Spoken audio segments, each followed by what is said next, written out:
আসসালামু আলাইকুম। আজকে রান্না করব কাতলা মাছ। তো মাছগুলোকে আমি হলুদ, মরিচ এবং লবণ দিয়ে ভেজে নিয়েছি। ফ্রাই প্যানে সরিষার তেল দিয়ে মাছগুলোকে এপিট ওপিট করে ভেজে নিব।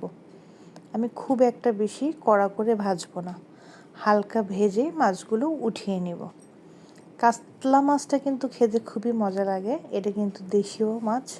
তো আমার মাছগুলো ভাজা হয়ে গেছে, এখন রান্নার পালা। ওই একই তেলে দিয়ে দিলাম 1 কাপ পেঁয়াজ বাটা, দিয়ে দিলাম 2টা টমেটো কুচি, আর দিয়ে দিব লবণ, যাতে এটা খুব ভালোভাবে মশলাটা এবং টমেটোটা সিদ্ধ হয়ে যায়। দিয়ে দিলাম হলুদ, মরিচ, ধনের গুঁড়া। এখানে আমি ঝাল বেশি ব্যবহার করব না, কারণ মাছে ঝাল বেশি খেলে কিন্তু অনেক সময় বুক জ্বালা পোড়া করে।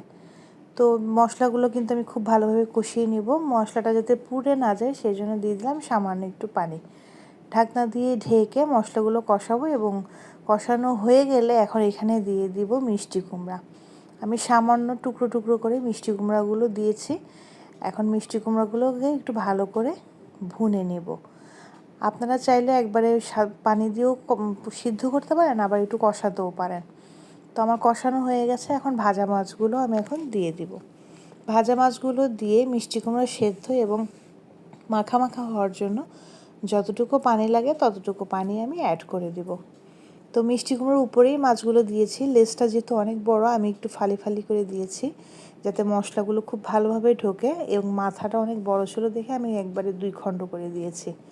আপনারা চাইলে আস্ত মাথাও রান্না করতে পারেন। তো এখন পানি দিয়ে দিলাম। দেওয়ার পরে এখন আবার ঢাকনা দিয়ে ঢেকে দিব।